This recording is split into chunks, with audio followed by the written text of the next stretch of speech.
Howdy folks, hope you're all having a good one, and welcome back to World of Tanks with the Mighty Jingles. Tier 7 battle for you today, here on the Mines map. And it's one of those rare Tier 7 battles where everybody is Tier 7, although I have absolutely no doubt that somebody will still find a way to complain about the matchmaking. The star of today's show is Zaramino, here in the American Tier 7 heavy tank, the T-29. The T-29 is a very good tank. For my money, it's one of the strongest Tier 7 heavies. And it's mostly due to the good gun depression and the stupidly tough turret front. I mean, you get this thing into a hold down position and it can even remain competitive, which is not something you can say about many Tier 7 heavies when it's bottom tier in a Tier 9 game. That was not always the case, however. You see the rangefinders on the side of the turret? Affectionately referred to as the ears. Those used to be part of the hitbox, and they're not armoured. So hold down, all you had to do to defeat one of these things was shoot at those rangefinders. That was a long time ago though. Wargaming thankfully came to their senses and removed the rangefinders from the hitbox. It needed doing because it meant that a Tier 1 tank could defeat this Tier 7 heavy just by shooting the rangefinders. It would take a while, but it was theoretically possible. Yeah. This was a very, very long time ago though. You can tell this is the Mines map. Here's the typical mad scramble for the hill at the start of the battle. Why is the Chiri just stopping there? What are you doing? Don't. His tracks aren't even blown off. He chose to stop there.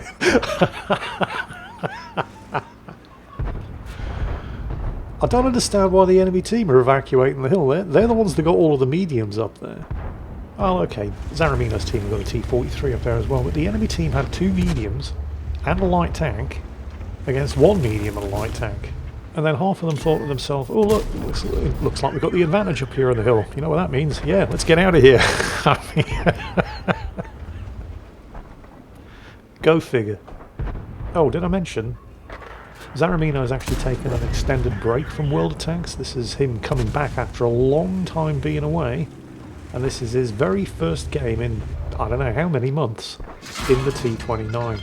Oh, somebody sniped the turret side through the gap in the rocks. What the hell is the spick doing? Not that side of the rocks, you idiots! This side of the rocks, where there's concealed... Oh, whatever. There is some, frankly, bizarre behaviour on display from the various different players in this particular battle today. Generally, you can excuse it when you see it happen at, you know, Tier 4 or 5, because... well, it's possible to get to Tier 4 within the first day of playing World of Tanks, so it's kind of understandable at that sort of level if you have absolutely no idea what you're doing, but this is Tier 7.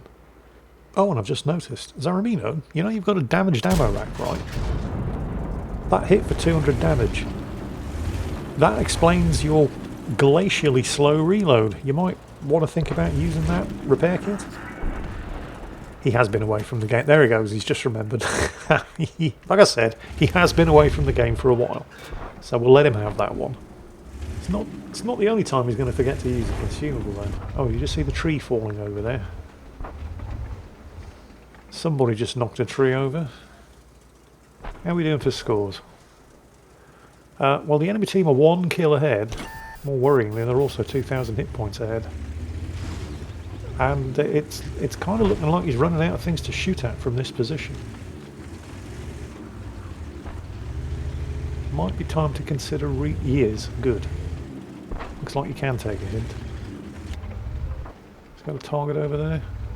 Doesn't look like he actually has a shot at the T-20. But I bet if he moves over, he'd have a lot more shots at a lot more targets. Is he going to go for it? Oh, he does have a shot at the Challenger though. Oh, wow. It's not often you shoot at a Challenger with a 105mm gun and fail to do damage. Is he going to take the hint and move? Here he goes. Okay, good to see. Now there's the T-71. that could be a problem because the T-71 isn't likely to be there unless there are targets to the rear that he's going to be spotting for. The team have just suffered another 2 casualties, although they're closing the hit point gap a little. Yeah, we've got a Tiger 1 and the Challenger. Takes a hit from the Tiger, but blasts the enemy Spick. Not enough to kill him though. Possible that another shot might. The Tiger's another one of those tanks that you really do have to watch out for when you're in a tier 7 battle. Because, I mean, its armour, certainly the hull armour, is actually comparable to the T-29. They both have 100mm, and the T-29's hull armour is at least sloped. But the Tiger doesn't have the T-29's amazing turret front, but what it does have is DPM. Okay, here comes the T-71. You're just going to stop there, are you? Okay. Took Zaramino's tracks off. And crippled his... Hang on a minute. Wait. Yep, you're just going to stop there as well. Alright, fine. It's your funeral. You see what I mean? Just some utterly bizarre behaviour. Oh, and once again, Zaramino's forgetting to use his consumables. His driver just got knocked out by the enemy T-71. He's backing away. You can see why he's backing away. He wants to go undetected from the Spick on the other side of the rock, so the Tiger can't continue shooting at him, because the Tiger definitely has the damage per minute advantage over the T-29. The Tiger's 88 is absolutely a better gun than the T-29's 105. I can't help but feel that you would have been able to open the... Yeah, you just stop there as well. I'm sure nothing bad will happen. I told you. But yeah, hopefully at some point Zaramino is going to notice that his... well, the reason why the tank is crawling around is because his driver's been knocked out, and he can do something about that with his repair kit. So he's pulled back in order to avoid being farmed by the Tiger. But now there's enemy tanks on the flank over there. Yeah. I think he's also just noticed there are at least four enemy tanks around the corner of the hill here, and he is the only thing stopping them from sweeping around. Takes another hit there from the P-43, just not quite able to get the reload off in time to get a return shot in. I mean, the T-29 does have a very powerful 105mm gun, but it does have a slow reload. Oh, and he's just lost his radio operator as well as his driver. I mean, the radio operator doesn't matter that much. There is no artillery in play here, and Mines is such a small map that signal range doesn't really have that much effect, but the driver would be nice. I just thought it's been a while since anybody stopped in front of him on low enough health to be one-shotted. Oh, hello P-43. Fancy seeing you there. He still hasn't noticed that he's got 2 out of his 5 crew injured. It's been a hot minute since somebody on low enough health to be one-shotted appeared around the corner, isn't it? There goes one T-25 too. Did I mention, I mean, I don't know how many months it's been, or possibly even years since Zaramino last played World of Tanks. But he's up to 5 kills. Yeah, you should probably just sit there. I mean, he's a one-shot kill here for the T-34-100 as much as the T-34-100 is a one-shot kill for him. There he goes. He's just noticed that his crew were injured. He's used the first aid kit. He's managed to get the driver back up. The radio operator's just going to have to manage. Oh, beautiful shot. That's a Top Gun +1, by the way. 7 kills, and he has single-handedly smashed an entire enemy tank platoon coming around the northern side of the hill. And they have a 3-kill advantage now. Although the hit point totals, the enemy team do have slightly more hit points, but they only have 3 guns remaining. I have seen teams come back from further behind than this before, but usually not when all 3 of them are spotted, with tanks shooting at them from 3 different directions. And hitting them from 3 different directions. There goes the enemy team's hit point advantage. So the enemy challenger, if he'd been able to go and stay unspotted, might have been able to turn this around.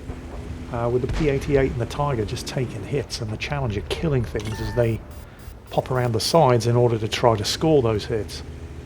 But since the challenger is being detected, there's very little he can actually do effectively other than pop out, take a shot, and then get hit in return, and he's dead. So the writing is almost certainly on the wall here. I can't see these two enemy tanks. I mean, they're tough tanks. They're both tier 7 heavies. The Tiger, DPM monster.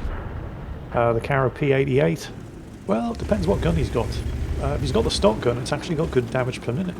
If he's got the upgraded gun, it's actually got bad damage per minute. The Tiger's trying to fall back, but it does mean crossing an awful lot of open ground in order to get there. They're still, I mean, they're pulling kills back, but it looks like the Tiger's been stopped in the open. Yeah, he's dead. And there is kill number 8. There is the Radley Walters medal. That just leaves the P-88. I'm surprised nobody's tried to cliff dive him. With one enemy tank left, if I was in a big fat heavy like the T-29 with a numbers advantage and it didn't matter whether or not I died, I would absolutely have gone over the cliff and tried to ram him from above. Can he get the 9th kill? Oh, maybe. Possibly. He's going for the... No, doesn't matter. You know what? He's just going to have to settle for 3,500 damage, actually 3,700 damage, and 8 kills, which should mean... Hang on a minute, where are all the awards? Where's the Radley Walters? Where's the high caliber and the Top Gun? It turns out that what we all just watched is a new feature in World of Tanks, and this is how you can tell that Zaramino hasn't logged in for at least 6 months, because this is warm-up mode.